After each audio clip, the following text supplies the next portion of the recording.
નમસ્કાર ભક્ત મિત્રો, જય શ્રી કૃષ્ણ, જય જલારામ। આજે હું આપની સમક્ષ વિડીયો લઈને આવી છું મોક્ષદા એકાદશી, જે માગસર મહિનાના શુક્લ પક્ષની એકાદશી છે। તો આ વિડીયોની અંદર આપ સર્વે જાણશો કે મોક્ષદા એકાદશીનું મહત્ત્વ શું રહેલું છે, મોક્ષદા એકાદશી ક્યારે કરવામાં આવે છે, તેમાં પૂજા વિધિ અને ઉપાય શું છે તથા તેની કથા શું છે। તો વિડીયોની શરૂઆત કરીએ એ પહેલાં મંત્રમુગ્ધ સત્સંગ ચેનલને સબસ્ક્રાઈબ કરી બેલ આઇકન જરૂરથી દબાવી દેજો અને હા, વિડીયોને લાઇક કરજો, શેર કરજો અને કમેન્ટ બોક્સમાં જરૂરથી જણાવજો કે આપ સર્વને આ વિડીયો કેવો લાગ્યો। ધન્યવાદ।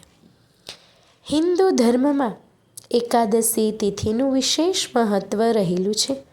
મોક્ષદા એકાદશી ભગવાન સત્યનારાયણ વિષ્ણુ ભગવાનને સમર્પિત છે। આ દિવસે વિધિવત પૂજા કરવાથી સાધકને મોક્ષની પ્રાપ્તિ થાય છે। એટલું જ નહીં, પૂર્વજોના પણ મોક્ષની પ્રાપ્તિ થાય છે। હિન્દુ કેલેન્ડર મુજબ માગસર મહિનાના શુક્લ પક્ષની એકાદશી તિથિને મોક્ષદા એકાદશી તરીકે ઓળખવામાં આવે છે। મોક્ષદા એકાદશી અને ગીતા જયંતી એક જ દિવસે આવે છે। એવું માનવામાં આવે છે કે મોક્ષદા એકાદશીના દિવસે ભગવાન શ્રી કૃષ્ણએ મહાભારતમાં અર્જુનને ભગવદ્ ગીતાજીનો ઉપદેશ આપ્યો હતો। એવું કહેવાય છે કે મોક્ષદા એકાદશીના દિવસે ભગવાન શ્રી કૃષ્ણની પૂજા કરવાથી બધી જ મનોકામનાઓ પૂર્ણ થાય છે। મોક્ષદા એકાદશી એટલે એકાદશી કે જે મોક્ષ આપે છે। એવી માન્યતા છે કે જે કોઈ મોક્ષદા એકાદશીનું વ્રત કરે છે તેને મોક્ષની પ્રાપ્તિ થાય છે અને જીવનની તમામ પરેશાનીઓનો નાશ થાય છે। આ દિવસે ભગવાન વિષ્ણુને સમર્પિત થયેલું છે।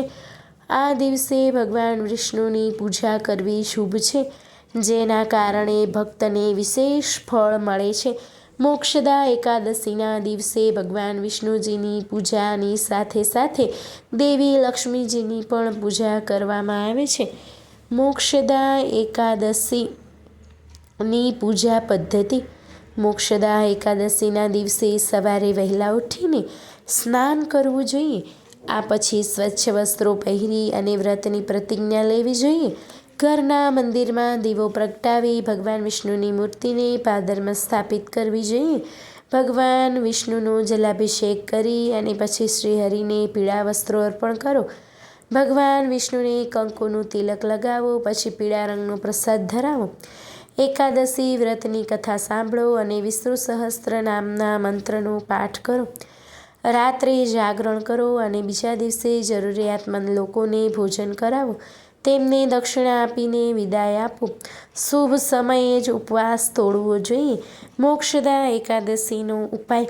મોક્ષદા એકાદશીના દિવસે સ્નાન કર્યા પછી રાધા કૃષ્ણના મંદિરમાં જઈને ભગવાન શ્રી કૃષ્ણને ગલગોટાની માળા અર્પણ કરવી જોઈએ। તેનાથી જીવનમાં સુખ સમૃદ્ધિ આવે છે, તેમજ ભગવાન શ્રી કૃષ્ણની કૃપાથી તમામ મનોકામનાઓ પૂર્ણ થાય છે।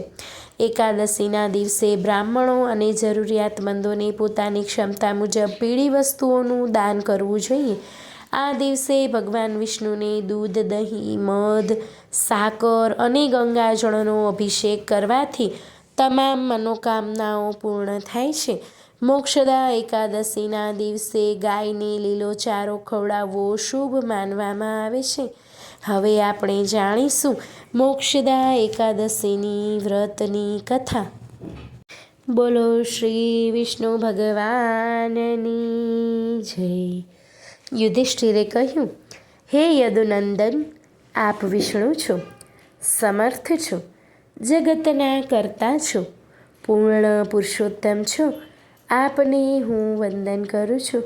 લોકોના હિતને વાસ્તે, પાપના ક્ષયને વાસ્તે આપને પૂછું છું કે માર્ગશીર્ષ એકાદશીનું શું નામ છે, તેનો પ્રકાર કેવો છે, તેમાં કયા દેવની પૂજા કરવી જોઈએ, તે મને આપ સઘળો વિસ્તારપૂર્વક જણાવો। શ્રી કૃષ્ણએ કહ્યું કે હે યુધિષ્ઠિર, તમે ઉત્તમ પ્રશ્ન કર્યો છે। હું એકાદશીનું ઉત્તમ વ્રત કહું છું, જે હે રાજેન્દ્ર આપ શાંતિથી સાંભળો. માર્ગશીર્ષ સુધી એકાદશી મોક્ષદા નામથી પ્રસિદ્ધ છે. આ દિવસે ચંદન પુષ્પાદિક વડે શ્રી વિષ્ણુની પૂજા કરવી જોઈએ. આ એકાદશીના પ્રભાવથી પરમપદ મળે છે, એટલા માટે તેનો મહિમા સાંભળો. પૂર્વે ગોકુલ નામના સુંદર શહેરમાં વૈખાનસ નામનો રાજા રહેતો હતો. શહેરમાં બ્રાહ્મણો પણ હતા, જેઓ વેદપરાયણ હતા. રાજાને એક દિવસ સ્વપ્ન આવ્યું કે તેમના પિતા નરકમાં પડેલા જોયા. આ સ્વપ્નની હકીકત તે બ્રાહ્મણો પાસે કહેવા લાગ્યો. રાજાએ કહ્યું કે હે બ્રાહ્મણો, નરકમાં પડેલા મારા પિતા કહે છે કે હે પુત્ર, તું મારો ઉદ્ધાર કર. જ્યારથી મને આવું સ્વપ્ન આવ્યું છે ત્યારથી મારા મનમાં બહુ ખેદ થાય છે. રાજ્યનું સુખ મને ગમતું નથી. હવે હું શું કરું, ક્યાં જાઉં? માટે હે બ્રહ્મદેવો, કોઈ પણ ઉપાયથી મારા પૂર્વજો મુક્ત થાય એવો મને ઉપાય બતાવો. બ્રાહ્મણોએ કહ્યું કે હે રાજન, અહીં સમીપમાં જ પર્વત મુનિનો આશ્રમ છે. તે મુનિ ભૂત ભવિષ્ય સર્વે વાતને જાણે છે. આ વાત સાંભળીને તે રાજા બ્રાહ્મણો અને પ્રજાની સાથે પર્વત મુનિના આશ્રમમાં ગયા. પર્વત મુનિની આસપાસ ઋગ્વેદી, યજુર્વેદી, સામવેદી અને અથર્વવેદી મુનિઓ બેઠા હતા. તે મુનિને જોઈને વૈખાનસ રાજાએ દંડવત પ્રણામ કર્યા. ત્યારે મુનિરાજે રાજ્યની કુશળતાના સમાચાર પૂછ્યા. રાજાએ કહ્યું, હે મુનિરાજ, આપની કૃપાથી રાજ્ય સર્વ રીતે કુશળ છે અને વૈભવ પણ છે. પણ હે મહારાજ, એક વિઘ્ન આવી પડ્યું છે, જે સંશય આપને પૂછવા આવ્યો છું. એવા રાજાના વચન સાંભળી પર્વત મુનિએ ધ્યાન ધરી ભૂત ભવિષ્યનો વિચાર કર્યો. ત્યાર પછી રાજાને કહેવા લાગ્યા. મુનિરાજે કહ્યું, હે રાજન, તારા પિતાએ ઘણા અધમ કાર્ય કર્યા છે. પૂર્વજન્મમાં તારા પિતાની 2 સ્ત્રીઓ હતી. તેમાં એક માનીતી અને બીજી અણમાનીતી હતી. અણમાનીતીની કામેચ્છા પૂરી નહીં થવાથી તેના પાપથી તારા પિતા નરકમાં પડેલા છે. રાજાએ પૂછ્યું, હે મુનિ, કયા પ્રકારનું વ્રતદાન કરવાથી મારા પિતાની મુક્તિ થાય તે મને કહો. મુનિએ કહ્યું કે હે રાજન, માર્ગશીર્ષ સુધી એકાદશી, જે મોક્ષદા નામની શ્રી હરિની તિથિ છે, જેનો ઉપવાસ સહિત વ્રત કરીને તેનું પુણ્ય તારા પિતાને અર્પણ કર. તે પુણ્યના પ્રભાવથી તે મુક્ત થશે. એવા મુનિના વચન સાંભળી તે રાજા ઘેર આવ્યો.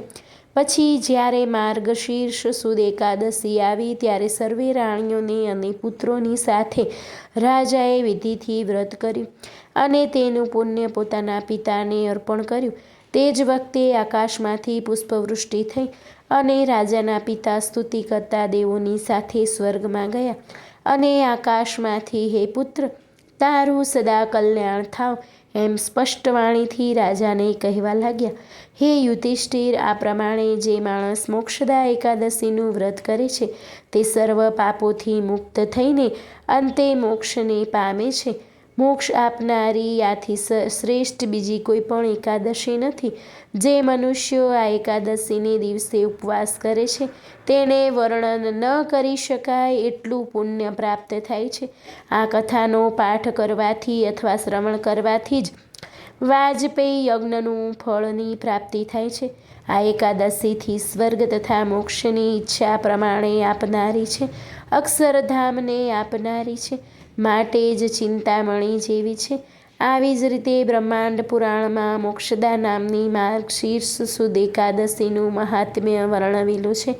ઇતિ શ્રી બ્રહ્માંડ પુરાણે શ્રી કૃષ્ણ યુધિષ્ઠિર સંવાદે માર્ગશીર્ષ શુક્લે મોક્ષદેકાદશી મહાત્મ્ય સંપૂર્ણમ.